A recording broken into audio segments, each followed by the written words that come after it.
Hello বন্ধুরা, আমি প্রদীপ্ত। সকলকে স্বাগত জানাই আমার চ্যানেলে। এই ভিডিওয়ে আমি বলবো differences between direct and indirect tax. আমি ডিরেক্ট আর ইনডাইরেক্ট ট্যাক্সের সম্পর্কে কিন্তু কিছু ভিডিওস আগে আপলোড করে দিয়েছি, যেগুলোর লিঙ্ক আমি নিচে ডেসক্রিপশানে দিয়ে দিয়েছি। সেগুলো আগে দেখে নিতে পারো, তারপর এই ভিডিওটি দেখো, সুবিধা হবে। শুরু করা যাক। Differences between direct and indirect tax. Direct মানে প্রত্যক্ষ, ইনডাইরেক্ট মানে পরোক্ষ, ট্যাক্স মানে কর, ডিফারেন্সেস মানে পার্থক্য। তাহলে বলছে প্রত্যক্ষ ও পরোক্ষ করের মধ্যে পার্থক্য কী? Direct tax is levied and paid by individuals, Hindu undivided families, বা শর্টে বলা যায় HUF, firms, companies, ETC. Levied and paid by, levied মানে ধার্য করা, পেইড বাই মানে প্রদান করা হয়। ইন্ডিভিজুয়ালস মানে যে কোনো একক ব্যক্তি, হিন্দু আনডিভাইডেড ফ্যামিলিজ অর্থাৎ অবিভক্ত হিন্দু পরিবার, ফার্মস মানে যে কোনো সংস্থা, কোম্পানিজ মানে কোম্পানিজ। তাহলে কি বললো? যে না, প্রত্যক্ষ কর ধার্য করা হয় বা প্রদান করা হয় কাদের দ্বারা? যে কোনো একক ব্যক্তি বা হিন্দু অবিভক্ত ফ্যামিলি বা যে কোনো সংস্থা বা যে কোনো কোম্পানির দ্বারা এইগুলোর ওপর ধার্য করা হয় এবং এরাই প্রত্যক্ষ কর প্রদান করে। Whereas indirect tax is ultimately paid by the end consumer of goods and services. End consumer মানে অন্তিম ভোক্তা। এদিকে পরোক্ষ কর কারা প্রদান করে? না, goods and service. Goods and services মানে পণ্য আর সেবা। বলছে পণ্য বা সেবার অন্তিম ভোক্তা যারা, তারাই কিন্তু ইনডাইরেক্ট ট্যাক্স বা পরোক্ষ কর প্রদান করে থাকে, অর্থাৎ ক্রেতারা। The burden of tax cannot be shifted in case of direct taxes. Burden মানে দায়িত্ব। The burden of the tax cannot be shifted in case of direct taxes. অর্থাৎ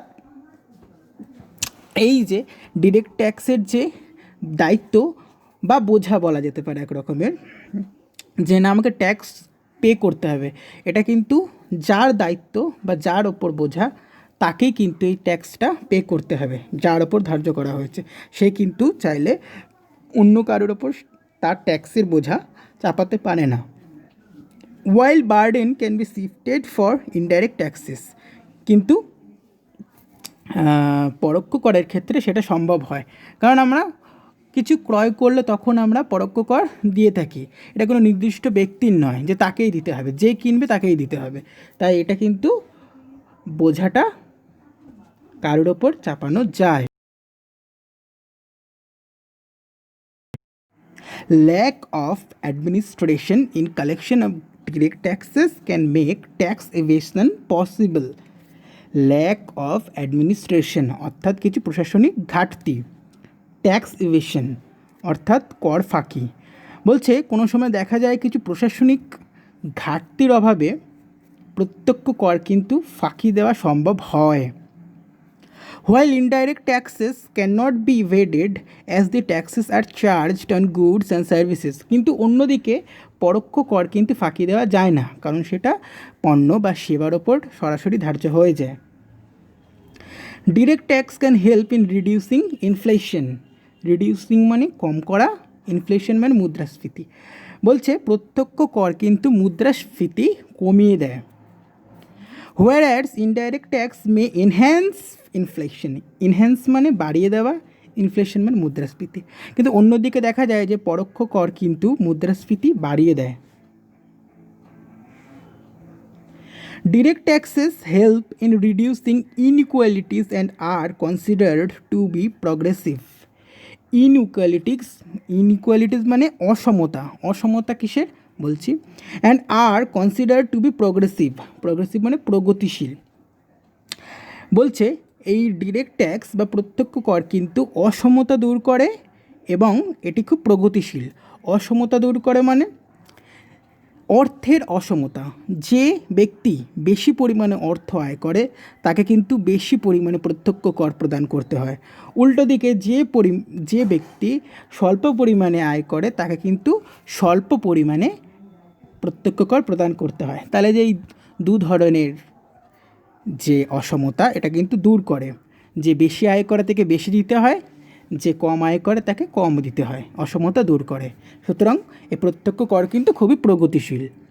while indirect taxes enhance inequalities and are considered to be regressive. কিন্তু indirect tax কী করে না এই অসমতাটাকে ইনইকুয়ালিটিসটাকে enhance করে, বাড়িয়ে তোলে, আর কনসিডার টু বি রিগ্রেসিভ, আর এটা কিন্তু প্রগতিশীল নয়। কেন?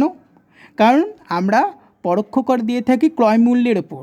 সুতরাং কোনো একটি নির্দিষ্ট বস্তুর ক্রয়মূল্য সে ধনী হোক কিংবা গরিব হোক দুজনের জন্যই সমান, সুতরাং দুজনে কিন্তু সমান পরিমাণেই কর দিচ্ছে। সুতরাং এইখানে দেখা যাচ্ছে যে না অসমতাটা বৃদ্ধি পাচ্ছে। Indirect taxes involve lesser administrative cost due to convenient and stable collection. বলছে এই পরোক্ষ করের কিন্তু এই অ্যাডমিনিস্ট্রেটিভ কস্ট প্রশাসনিক ব্যয় খুবই কম, কারণ এটি খুব কনভিনিয়েন্ট অ্যান্ড স্টেবল কালেকশন। কারণ পরোক্ষ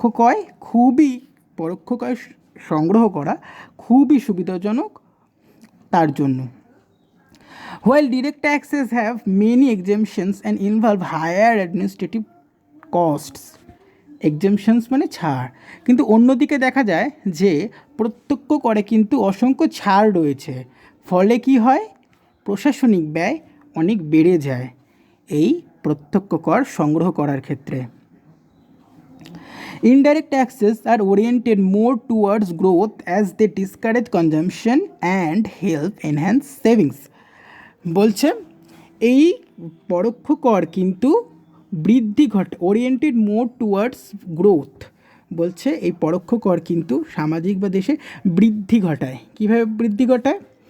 দে ডিসকারেজ কনজামশন মানে ব্যয় করা বা ভোগ করা। বলছে এই পরোক্ষ কর কিন্তু আমাদের ভোগ করা কমায় বা ব্যয় করা কমায়, অ্যান্ড এনহ্যান্স সেভিং, আর আমাদের সঞ্চয় করা বাড়ায়।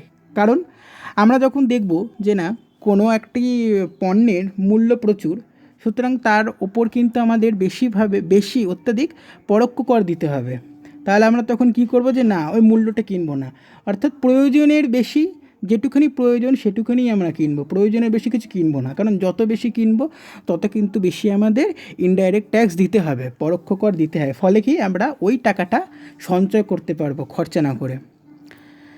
Direct taxes on the other hand reduce savings and discourage investment, কিন্তু প্রত্যক্ষ কর কী করে না সেভিংস কমায়, কারণ আমাদেরকে আয়কর দিতেই হবে। আর কি করে? ডিসকারেজ ইনভেস্টমেন্ট বিনিয়োগ, আর কি করে না বিনিয়োগও আমরা কম করি, এর ফলে বিনিয়োগ করতেও আমাদেরকে থামায়। Indirect taxes have a wider coverage as all members of the society are taxed through the sale of goods and services. Wide coverage মানে ব্যাপক এরিয়া জুড়ে কিন্তু রয়েছে। ইনডাইরেক্ট ট্যাক্সেস কিন্তু ব্যাপক এরিয়া জুড়ে রয়েছে, পুরো দেশেই ছড়িয়ে রয়েছে। কারণ কেন? সমাজের প্রত্যেকটি স্তরের ব্যক্তি কিন্তু এই পরোক্ষ কর প্রদান করে থাকে যখন তারা কোনো দ্রব্য বা পণ্য বা সেবা কিছু ক্রয় করে। ওর জন্য এই করটি কিন্তু প্রত্যেকটি স্তরে সমানভাবে ছড়িয়ে রয়েছে। While direct taxes are collected only from people in respective tax brackets, কিন্তু বলছে যে না এই প্রত্যক্ষ কর কিন্তু তাদের উপরই ধার্য করা হয় যারা কিছু নির্দিষ্ট ট্যাক্স ব্র্যাকেটসের মধ্যে পড়ে, শুধু তারাই কিন্তু এই কর প্রদান করে। অর্থাৎ আমরা যেমন জানি 2.5 লাখ টাকা, আমরা যদি বার্ষিক 2.5 লাখ টাকা উপার্জন করি তাহলে আমাদেরকে কোনো কর দিতে হয় না, তার থেকে বেশি অর্থাৎ 2.5 লাখ 1 থেকে 5 লাখ অবধি যদি আমরা বার্ষিক আয় করি তাহলে আমাদের 5% আমাদের আয়ের কর দিতে হয়। ঠিক সেরকম কিছু নির্দিষ্ট ব্যক্তির ওপর কিন্তু এই কর ধার্য করা হয়, সবার ওপর নয়। কিন্তু ইনডাইরেক্ট ট্যাক্স বা পরোক্ষ কর কিন্তু সবার ওপর, সমাজের প্রত্যেকটি ব্যক্তির ওপর কিন্তু ধার্য করা হয়, প্রত্যেকটি ব্যক্তি। Additional indirect taxes levied on harmful commodities such as cigarettes, alcohol, etc., helping the country in a social context. Additional অর্থাৎ অতিরিক্ত, ইনডাইরেক্ট ট্যাক্সেস মানে পরোক্ষ কর, লেভিড মানে ধার্য করা হয়, অন হার্মফুল কমোডিটিস কার উপর ধার্য করা হয়? কিছু ক্ষতিকর পণ্যের উপর, সাচ অ্যাজ যেমন সিগারেটস, অ্যালকোহল অর্থাৎ মদ, ইটিসি। বলছে যে না কিছু ক্ষতিকর পণ্যের ওপর অতিরিক্ত পরোক্ষ কর ধার্য হয়ে থাকে, এর ফলে কি হয় না সেটা আমাদের দেশের পক্ষে খুবই লাভবান হয় সামাজিক দিক থেকে। ভিডিওটি দেখার জন্য অসংখ্য ধন্যবাদ।